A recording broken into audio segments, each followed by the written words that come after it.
नमस्कार दोस्तों, स्वागत है आपका आरके वर्ल्ड में। दोस्तों, हम लोग सातवाहन काल की चर्चा कर रहे हैं, सातवाहन राजाओं के विषय में चर्चा कर रहे हैं। हमने कई सातवाहन राजाओं को देखा, गौतमीपुत्र सातकर्णी के विषय में विस्तृत चर्चा की। इसके अलावा उसके उत्तराधिकारियों के विषय में भी बहुत कुछ जाना। आज हम लोग सातवाहन युगीन संस्कृति के अंतर्गत कला एवं स्थापत्य की चर्चा करेंगे, जिसमें महत्वपूर्ण रूप से स्तूपों की चर्चा करेंगे। तो एक बार पुनः आप लोग बने रहिए मेरे साथ इस वीडियो के अंत तक। सातवाहन सम्राटों की धार्मिक सहिष्णुता की नीति से दक्षिण भारत में बौद्ध कला को बहुत अधिक प्रोत्साहन मिला। इस समय नए स्तूपों का निर्माण हुआ तथा प्राचीन स्तूपों का जीर्णोद्धार किया गया। अब इस क्रम में हम लोग अमरावती और नागार्जुन कोंड के स्तूप को समझने का प्रयास करेंगे। तो सबसे पहले चलिए जानते हैं अमरावती स्तूप के बारे में। स्तूपों में अमरावती का स्तूप सर्वाधिक प्रसिद्ध है, जो कि आंध्र प्रदेश के गुंटूर जिले में स्थित है।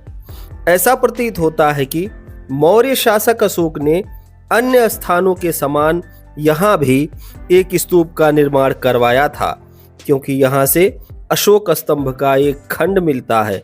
सातवाहन काल में वहाँ महास्तूप का निर्माण करवाया गया। इसे महाचैत्य अर्थात महाचैत्य कहा गया है। पुलमावी के समय में स्तूपों का जीर्णोद्धार हुआ तथा इसे कलाकृतियों से सजाया गया। संभवतः चारों ओर पाषाण वेदिका भी इसी समय बनाई गई। दुर्भाग्यवश अब यह स्तूप अपने मूल स्थान से नष्ट हो गया है तथा इसके अवशेष कलकत्ता, मद्रास एवं लंदन के संग्रहालयों में सुरक्षित रखे गए हैं। सर्वप्रथम 1797 ईस्वी में कर्नल मैकेंजी को इस स्तूप का पता चला। उन्होंने यहाँ से प्राप्त शिलापट्टों तथा मूर्तियों के सुंदर रेखा चित्र तैयार किए।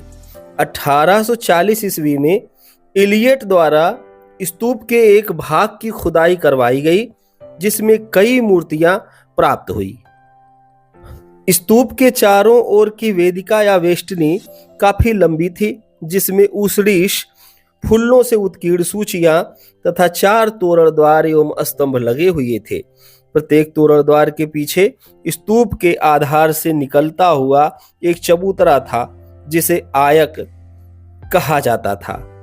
इस पर 5 आयक स्तंभ लगाए जाते थे। आयकों का उद्देश्य स्तंभ को आधार प्रदान करना था। प्रत्येक आयक के अगल बगल सीढ़ियां बनाई जाती थीं, जिनसे होकर प्रदक्षिणा पथ तक पहुंचा जाता था। स्तंभों से स्तूप अलंकारिक लगता था। आयक मंचों का निर्माण आंध्र स्तूपों की अपनी विशिष्ट पहचान है। द्वार की वेदिका पर 4 सिंहों की मूर्तियां बनाई गई हैं। 2 सिंह भीतरी भाग में आमने सामने मुंह किए हुए तथा बाहर की ओर स्तंभों के 2 सिंह सामने मुंह किए हुए उकेरे गए हैं। अमरावती स्तूप के प्रत्येक अंग पर व्यापक कलात्मक अलंकरण मिलता है। कलाविदों ने उत्कीर्ण शिल्प को 4 भिन्न भिन्न कालों से संबद्ध किया है। प्रथम काल, जिसका समय ईसा पूर्व 200 से ईसा पूर्व 100 तक माना गया है। इस समय अर्ध स्तंभ शीर्ष पर विभिन्न प्राणियों एवं बुद्ध के प्रतीकों आदि का अंकन किया गया है। अभी तक बुद्ध की मूर्ति गढ़ने की प्रथा समाज में नहीं प्रारंभ हुई थी। द्वितीय काल 100 ईसा पूर्व से 100 ईस्वी के मध्य माना गया है। इस अवधि की शिल्पकारी पहले की अपेक्षा भव्य एवं सुंदर है। बुद्ध का अंकन प्रतीक तथा मूर्ति दोनों रूपों में मिलता है। महाभिनिष्क्रमण, मार विजय जैसे कुछ दृश्य उत्कीर्ण किए गए हैं। तृतीय काल को 150 ईस्वी से 250 ईस्वी के मध्य रखा गया है। यह सातवाहन नरेश पुलमावी का काल है, जिसमें वास्तु तथा शिल्प दोनों दृष्टियों से स्तूप का अधिकतम संवर्धन किया गया। स्तंभों, सूचियों तथा ऊषणीशों पर सुंदर शिल्प उत्कीर्ण हुए। स्तंभों के बाहरी बाजुओं पर बीच में बड़ा कमल, ऊपर अर्ध कमल उत्कीर्ण किए गए तथा मध्य भाग में बुद्ध के जीवन की विविध घटनाओं को दिखाया गया। इसके अतिरिक्त जातक कथाओं के भी अंकन किए गए। एक सूची पर उत्कीर्ण नलगिरी हाथी के दमन का दृश्य काफी प्रभावोत्पादक लगता है। धर्मचक्र पूजा आदि के दृश्य भी सुंदर हैं। ये सातवाहनकालीन कला के चरमोत्कर्ष को व्यक्त करते हैं। चतुर्थ काल, जिसे 200 से 250 ईस्वी के मध्य माना गया, इस समय अमरावती इक्ष्वाकु वंशी राजाओं के शासन में आ गया। इसी समय नागार्जुन कोंड के स्तूप का भी निर्माण हुआ, अतः अमरावती शिल्प पर उसका प्रभाव पड़ा। पूर्ण स्तूप की आकृति वाले शिलापट चारों ओर लगा दिए गए तथा पहले के कुछ पुराने शिलापट निकालकर उनके पीछे की ओर स्तूप आदि की आकृतियां खोद कर उन्हें पुनः स्तूप के चारों ओर लगा दिया गया। मानव आकृतियां अधिक लंबी और छरहरे वदन की बनाई गईं। झरोखों से झांकती हुई स्त्री पुरुषों के मुख बहुत ही सजीव बनाए गए। अमरावती शिलापट्टों की नक्काशी में तत्कालीन जनजीवन की सर्वांगीण झांकी प्रदर्शित होती है। निर्धन व्यक्ति की कुटिया से लेकर भिक्षुओं के महाविहार तथा राजमहल सभी अत्यंत निपुणता के साथ उत्कीर्ण किए गए हैं। इस प्रकार अमरावती का महास्तूप भारतीय वास्तु की एक उज्ज्वलतम कृति है। चारुत्व के विविध तत्वों का मनोहारी समन्वय इस महान कृति में दर्शनीय है। कुमारस्वामी यहाँ की शिल्प कला को भारतीय कला का अत्यंत विलासी एवं अति सुकुमार पुष्प मानते हैं। इस तरीके से हम अमरावती स्तूप के विषय में जाने। अब हम लोग नागार्जुन कोंड स्तूप के विषय में बहुत थोड़े में समझने का प्रयास करते हैं। अमरावती से लगभग 95 किलोमीटर की दूरी पर उत्तर में स्थित नागार्जुन पहाड़ी या नागार्जुन पहाड़ी, जो कि कृष्णा नदी के तट पर स्थित है, वहां पर 3री शताब्दी ईस्वी में स्तूपों का निर्माण किया गया था, जिसे नागार्जुन कोंड स्तूप कहा जाता है। यहाँ इक्ष्वाकु वंशी राजाओं की राजधानी थी, जो सातवाहनों के उत्तराधिकारी थे। इक्ष्वाकु वंशी नरेश वीर पुरुष दत्त के शासनकाल में महास्तूप का निर्माण एवं संवर्धन किया गया। उसकी एक रानी बपिसिरिनिका के एक लेख से महाचैत्य का निर्माण पूरा किए जाने की सूचना मिलती है। महास्तूप के साथ साथ बौद्ध धर्म से संबंधित अन्य स्मारकों एवं मंदिरों का निर्माण भी किया गया।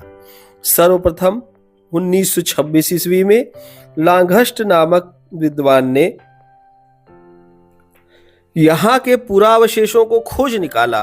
तत्पश्चात 1927 से 1959 के बीच यहाँ कई बार उत्खनन का कार्य किया गया। फलस्वरूप यहाँ से अनेक स्तूप, चैत्य, विहार, मंदिर आदि प्रकाश में आए। ये मंदिर बौद्ध धर्म से संबंधित मंदिर थे। नागार्जुन कोंड से लांघष्ट को 9 स्तूपों के ध्वंसावशेष प्राप्त हुए थे, जिनमें से 4 पाषाण पाटियों पे जड़े गए थे। नागार्जुन कोंड से जो स्तूप मिलते हैं वे अमरावती के स्तूप से मिलते जुलते हैं। यहाँ का महास्तूप गोलाकार था।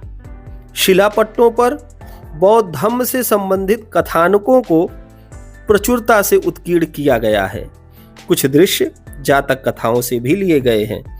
प्रमुख दृश्यों में बुद्ध के जन्म, महाभिनिष्क्रमण, संबोधि, धम्मचक्र प्रवर्तन, माया देवी का स्वप्न, मार विजय आदि प्रमुख हैं। नागार्जुन कोंड स्तूप की प्रमुख विशेषता आयकों का निर्माण है। आयक एक विशेष प्रकार का चबूतरा होता है। स्तूप के आधार को आयताकार रूप में बाहर की ओर चारों दिशाओं में आगे बढ़ाकर बनाया जाता था। नागार्जुन कोंड के आयकों पर अमरावती स्तूप की ही भांति अलंकृत शिलापट्ट लगाए गए थे। इस स्तूप की वेदिका में प्रवेश द्वार तो मिलते हैं, किंतु तोरणों का अभाव है। उत्कीर्ण शिलापट्टों का कला सौंदर्य दर्शनीय है। तक्षण की ऐसी स्वच्छता, सच्चाई एवं बारीकी, संपुंजन की निपुणता, वस्त्राभूषणों का संयम एवं मनोहर रूप आदि अन्यत्र मिलना बहुत ही कठिन है। ये आंध्र शिल्प की चरम परिणति को सूचित करते हैं। राजप्रासाद के ध्वंसावशेषों में परिखा, प्राकार एवं तोरण द्वार मिलते हैं। प्रासाद के उत्तर दिशा में व्यायामशाला मिलती है। नागार्जुन कोंड के स्मारकों का काल ईसा पूर्व दूसरी से 5वीं शती ईस्वी के मध्य निर्धारित किया गया है। अमरावती तथा नागार्जुन कोंड के अतिरिक्त दक्कन में कृष्णा तथा गोदावरी नदियों के बीच के प्रदेश में स्थित अन्य कई स्थानों जैसे भट्टीप्रोलु, पेऊगंज, गोली, जग्गईपेट, घंटसाल आदि में अनेक स्तूपों, चैत्यों तथा विहारों का निर्माण सातवाहन इक्ष्वाकु युग में किया गया था। इस प्रकार से हमने देखा कि स्थापत्य और कला के दृष्टि से सातवाहन कालीन राजाओं ने अनेक स्तूपों, विहारों, चैत्यों, महाविहारों का निर्माण करवाया। इससे यह बात स्पष्ट होती है कि सातवाहन शासक और इक्ष्वाकु वंशी शासक ये दोनों ही बौद्ध धर्मानुयायी थे। बौद्ध धर्म में इनकी आस्था थी। इनके द्वारा जो भी कार्य कराए जा रहे थे उसमें अधिकतम बौद्ध धर्म से संबंधित थे। इसीलिए कई विद्वान यह स्वीकारते हैं कि शायद सातवाहन और इक्ष्वाकु वंशी राजा बौद्ध धर्मानुयायी रहे होंगे, बौद्ध धर्म को मानने वाले रहे होंगे, क्योंकि इनके समय में बौद्ध धर्म का बड़े पैमाने पे विकास होता है। आप क्या सोचते हैं मुझे कमेंट करके जरूर बताएं।